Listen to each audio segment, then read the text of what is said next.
Batman bukanlah dewa. Ia tidak terlahir dengan kekuatan yang melampaui manusia biasa. Tidak ada petir kosmik, mutasi genetik, atau anugerah takdir yang menjadikannya berbeda. Ia berdiri sejajar dengan manusia lain. Rapuh, bisa terluka, bisa kalah, dan bisa mati. Namun justru disitulah letak keunikannya. Batman bukan simbol harapan yang bersinar terang di langit.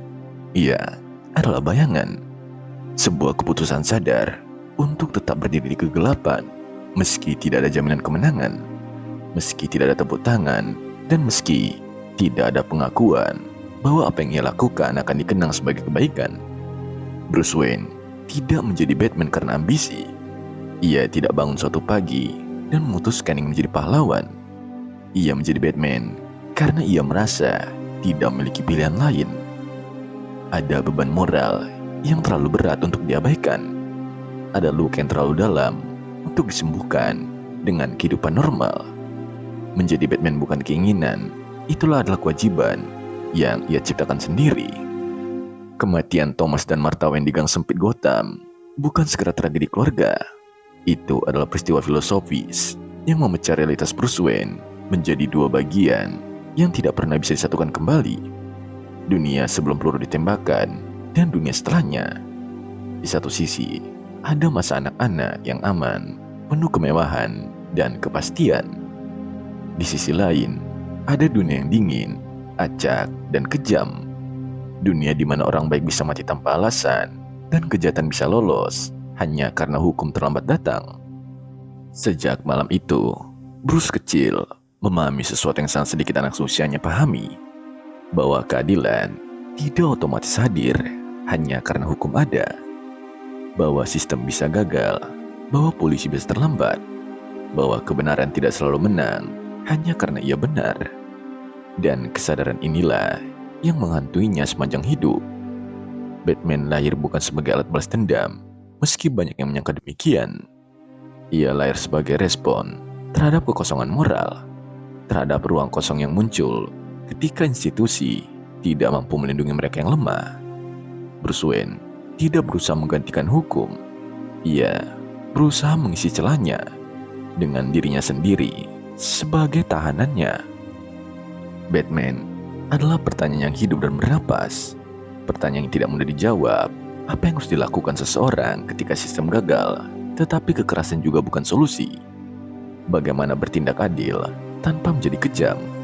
Bagaimana melawan kejahatan tanpa berubah menjadi bagian darinya?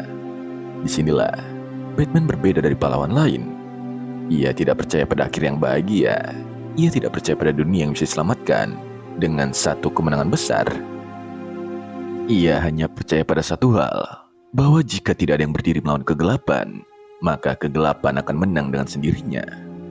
Batman bukan pahlawan karena ia sempurna. Batman ada karena seseorang memilih untuk memikul tanggung jawab yang terlalu berat untuk ditanggung sendirian, dan tetap melangkah meski tahu bahwa jalan itu tidak akan pernah berakhir.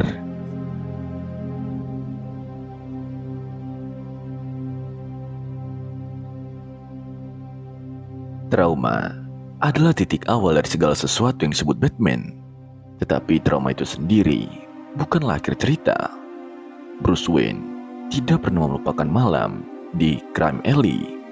Malam ketika suara tembakan memutus masa kecilnya dan mengubah hidupnya selamanya. Ingatan itu tidak pernah memudar, tidak pernah menjadi luka lama yang mengiring. Ia hidup, berdenyut, dan terus hadir dalam setiap keputusan yang Bruce buat. Namun yang membuat Bruce Wayne berbeda dari kebanyakan orang, tragedi bukanlah kedalaman lukanya, melainkan bagaimana ia menafsirkan luka tersebut. Bruce tumbuh dengan satu kesadaran yang perlahan mengeras menjadi keyakinan. Dunia tidak aman dan tidak adil. Orang bisa mati tanpa alasan. Anak kecil bisa kehilangan segalanya hanya karena berada di tempat yang salah pada waktu yang salah. Tidak ada tatanan kosmis yang turun tangan untuk meluruskan ketimpangan itu. Bagi banyak orang, kesimpulan ini berujung pada keputusasaan. Bagi Bruce Wayne, kesimpulan ini justru melahirkan pertanyaan yang lebih berat. Jika dunia tidak adil, lalu apa yang harus dilakukan oleh seseorang yang menyadarinya? Secara eksistensial, Bruce Wayne berdiri di hadapan absurditas hidup, situasi di mana penderitaan tidak memiliki makna bawaan. Ia bisa memilih nihilisme, meyakini bahwa semua usaha sia-sia. Ia bisa memilih pelarian, hidup nyaman sebagai pewaris kekayaan Wayne tanpa pernah menoleh ke ganggang gelap Gotham. Ia bahkan bisa memilih balas dendam, membiarkan amarah mengubahnya menjadi monster yang memburu monster lain. Tetapi Bruce memilih jalan yang keempat, yang jauh lebih menuntut, memberi makna pada penderitaan dengan menjadikannya tanggung jawab. Batman bukan pelarian dari trauma. Batman adalah cara Bruce Wayne menatap traumanya setiap hari tanpa berpaling. Ia menjadikan luka itu sebagai bahan bakar dan bukan racun. Setiap malam ia mengenakan kostum, bukan untuk melupakan siapa dirinya, tetapi untuk mengingat mengapa ia tidak boleh lengah. Batman adalah janji yang ia buat kepada anak kecil yang berdiri gemetar di antara dua jasad orang tuanya. Janji bahwa ketidakberdayaan itu tidak akan dibiarkan terulang tanpa perlawanan. Ketakutan memegang peran kunci dalam proses ini. Bruce Wayne tidak pernah bebas dari rasa takut. Bahkan setelah bertahun-tahun latihan, ketakutan itu tetap ada. Namun alih-alih membiarkan ketakutan menguasainya, Bruce mempelajarinya secara sistematis. Ia memahami bagaimana ketakutan bekerja pada pikiran manusia, bagaimana ia melumpuhkannya, membingungkannya, dan memecah fokusnya. Dari pemahaman inilah lahir simbol kelelawar.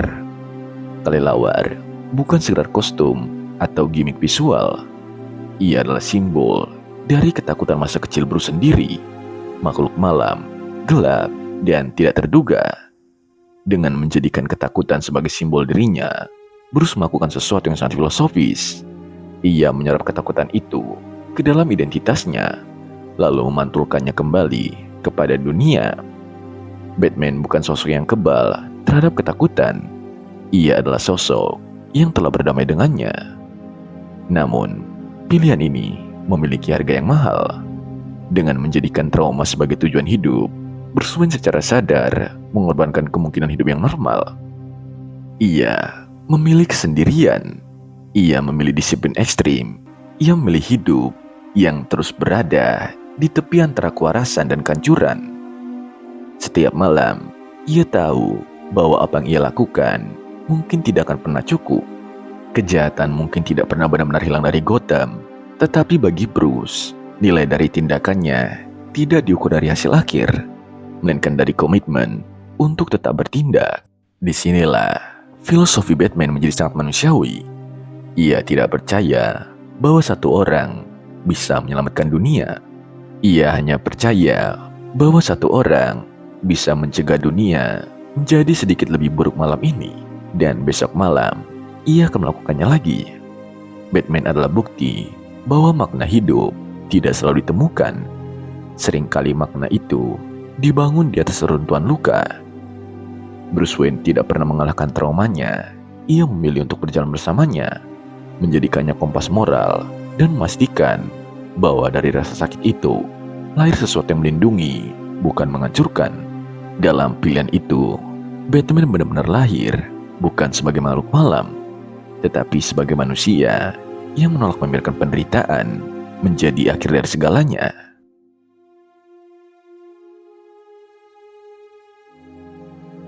Aturan paling kontroversi yang dimiliki Batman bukanlah soal kostum, metode brutal, atau caranya beroperasi di luar hukum. Aturan itu jauh lebih sederhana, namun jauh lebih berat. Batman tidak pernah membunuh. Di kota seperti Gotham, tempat pembunuh berantai, psikopat, dan teroris berkeliaran tanpa henti. Keputusan ini sering dianggap naif, bahkan munafik. Banyak yang bertanya, mengapa ia tidak mengakhiri saja ancaman itu selamanya? Bukankah satu nyawa penjahat bisa menyelamatkan ratusan nyawa yang tidak bersalah? Bagi Batman, justru disitulah letak bahayanya. Batman memahami bahwa garis antara keadilan dan kekejaman sangatlah tipis. Sekali ia melangkah melewati batas itu, Sekali ia membenarkan pembunuhan demi tujuan yang dianggap baik, maka tidak ada lagi pijakan moral yang bisa ia pegang.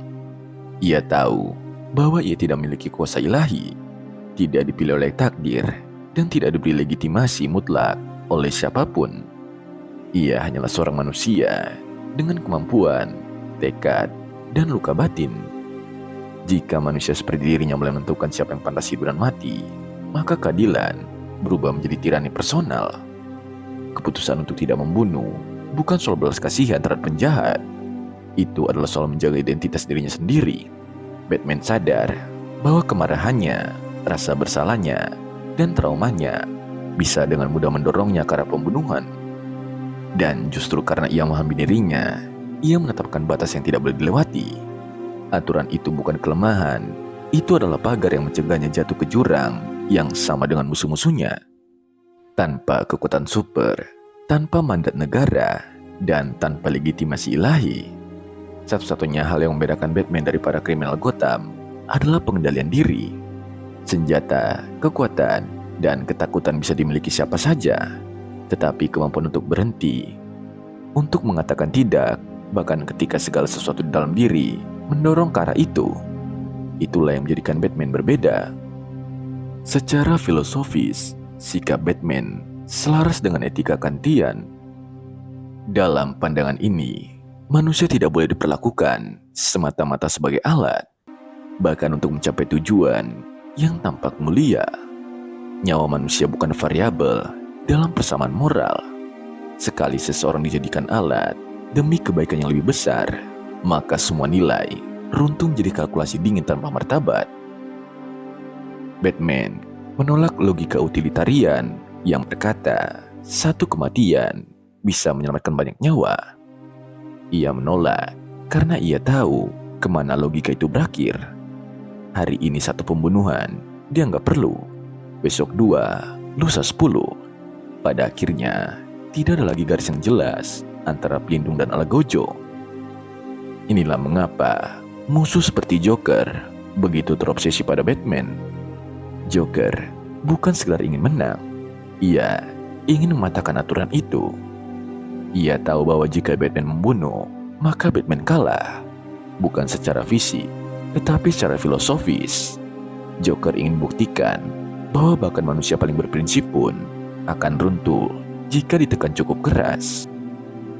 Dan justru karena Batman tidak runtuh, ia tetap berdiri. Batman hidup di dunia tanpa jaminan ilahi, tanpa pahala surga, dan tanpa kepastian bahwa kebaikan akan selalu menang. Namun di dunia seperti itu, ia tetap memilih untuk tidak membunuh, bukan karena ia lemah, tetapi karena ia memahami bahwa menahan diri dari kejahatan adalah bentuk kekuatan paling sunyi dan paling mahal. Batman tidak membunuh karena jika ia melakukannya, ia tidak lagi berjuang melawan kegelapan. Ia akan menjadi bagian darinya.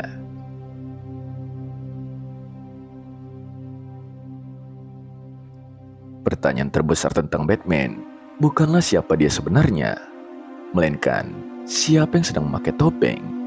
Apakah Bruce Wayne adalah identitas asli yang menyamar sebagai Batman? Ataukah justru Batman adalah diri sejati, sementara Bruce Wayne hanyalah peran yang dimainkan di siang hari? Disinilah filosofi Batman menjadi jauh lebih kompleks daripada sekedar kisah pahlawan bertopeng. Bruce Wayne yang dikenal publik, miliarder flamboyan, playboy ceroboh, pewaris kekayaan yang tampak dangkal, bukanlah cerminan jati diri. Ia adalah topeng sosial yang dirancang dengan sangat hati-hati. Sikap sembrono, gaya hidup berlebihan, dan citra tidak serius bukan kelemahan karakter, melainkan strategi. Bruce menciptakan persona ini agar dunia tidak pernah mencurigai dedikasi sunyi yang ia jalani setiap malam. Batman adalah identitas yang paling jujur. Di balik kostum, Bruce tidak perlu berpura-pura. Di sana, tidak ada tuntutan sosial, tidak ada peran yang harus dimainkan, tidak ada ekspektasi untuk terlihat normal. Batman adalah ekspresi murni dari komitmen moralnya. Identitas yang dibangun bukan dari kenyamanan, tetapi dari disiplin, rasa bersalah, dan pengorbanan. Namun kejujuran ini datang dengan harga yang mahal, kesendirian. Dengan memilih menjadi Batman, Bruce Wayne secara sadar melepaskan banyak kemungkinan hidup yang mungkin ia miliki. Ia mengorbankan cinta yang stabil, keluarga yang utuh, dan kehidupan sederhana yang mungkin memberinya kedamaian. Setiap hubungan personal selalu berada di bawah bayang-bayang rahasia. Ia tidak bisa sepenuhnya terbuka tanpa mempertaruhkan nyawa orang yang cintai. Maka jarak emosional menjadi mekanisme perlindungan bagi orang lain sekaligus bagi dirinya sendiri. Bruce melindungi Gotham dari kejahatan, tetapi ia jarang mengizinkan siapapun melindungi dirinya. Ia terbiasa menjadi benteng, bukan orang yang berlindung. Bahkan ketika ia dikelilingi sekutu, ada jarak yang tidak pernah sepenuhnya hilang. Kesendirian bukan sekedar konsekuensi, ia menjadi bagian dari identitas Batman itu sendiri. Secara eksistensial, inilah tragedi Bruce Wayne. Ia menyadari bahwa untuk menyelamatkan kota, ia mungkin harus kehilangan kesempatan untuk diselamatkan secara pribadi. Tidak ada akhir bahagia yang dijanjikan, tidak ada momen di mana ia bisa berkata bahwa tugasnya selesai. Batman adalah komitmen tanpa tanggal kadaluarsa. Bruce Wayne hidup dalam paradoks. Semakin ia melindungi dunia, semakin ia terpisah darinya. Ia memilih menjadi simbol ketakutan bagi penjahat, tetapi akibatnya, ia juga menjadi figur yang sulit didekati oleh mereka yang ingin mencintainya. Gotham tidur lebih nyenyak karena Batman berjaga, tetapi Bruce Wayne sendiri jarang benar-benar beristirahat. Dan mungkin disitulah inti paling manusiawi dari Batman. Ia bukan pahlawan yang menang dan pulang dengan damai. Ia adalah seseorang yang terus bertahan malam demi malam dengan kesadaran penuh bahwa perjuangannya mungkin tidak pernah terbayar. Batman menyelamatkan kota dengan caranya sendiri, dengan menanggung beban yang tidak ingin dipikul oleh siapapun. Batman bukan simbol harapan yang terang dan menghangatkan. Ia bukan cahaya yang menjanjikan dunia akan baik-baik saja. Batman adalah simbol ketahanan bahwa manusia biasa dengan segala keterbatasan fisik dan luka batin yang dalam masih dapat memilih untuk tidak menyerah pada kegelapan. Di dunia yang keras, ia tidak menjadi malaikat. Ia memilih menjadi penjaga malam. Bruce Wayne mengajarkan bahwa keadilan tidak selalu lahir dari sistem yang rapi dan sempurna. Hukum bisa gagal, institusi bisa lambat, korup, dan tidak hadir ketika dibutuhkan. Dalam ruang kosong itulah tanggung jawab moral individu muncul. Batman bukan solusi ideal, tetapi ia adalah respon terhadap kenyataan pahit bahwa terkadang kebaikan harus diperjuangkan secara personal tanpa jaminan hasil dan tanpa perlindungan apapun. Batman berdiri di antara dua jurang, hukum dan kekacauan. Ia tidak sepenuhnya percaya bahwa hukum selalu benar, tetapi ia juga menolak kekerasan tanpa kendali. Ia menolak nihilisme yang berkata bahwa tidak ada arti dalam perjuangan. Setiap malam, kehadirannya adalah pernyataan sederhana namun kuat bahwa menyerah bukanlah pilihan. Yang membuat Batman terus relevan bukanlah gadget, kecerdasan, atau musuh-musuh ikoniknya. Yang membuatnya bertahan lintas generasi adalah filosofi di balik topeng itu. Batman mewakili pertanyaan yang tidak pernah kehilangan relevansi di dunia manapun dan zaman apapun. Bagaimana tetap menjadi manusia baik di dunia yang gelap? Bagaimana melawan kejahatan tanpa menjadi kejam? Bagaimana memikul luka pribadi tanpa menjadikannya alasan untuk merusak orang lain? Bruce Wayne tidak pernah mengklaim dirinya suci. Ia tahu dirinya rapuh, marah, dan bisa tergelincir kapan saja. Tetapi justru karena ia menyadari itu, ia menetapkan batas, prinsip, dan disiplin yang ketat. Batman bukan sosok tanpa celah. Ia adalah manusia yang terus berjuang untuk tidak kehilangan dirinya sendiri. Dan mungkin disitulah pesan terdalam Batman, bahwa kepahlawanan tidak selalu berarti menang besar atau mengubah dunia secara total. Terkadang kepahlawanan berarti bertahan, tetap berdiri, tetap memilih kebaikan, dan bahkan ketika dunia tidak memberi alasan apapun untuk melakukannya. Batman tidak menjanjikan dunia yang adil. Ia hanya memastikan bahwa kegelapan tidak dibiarkan menang tanpa perlawanan. Batman tidak menjanjikan dunia yang adil. Ia hanya memastikan bahwa kegelapan tidak dibiarkan menang tanpa perlawanan. Dan terima kasih.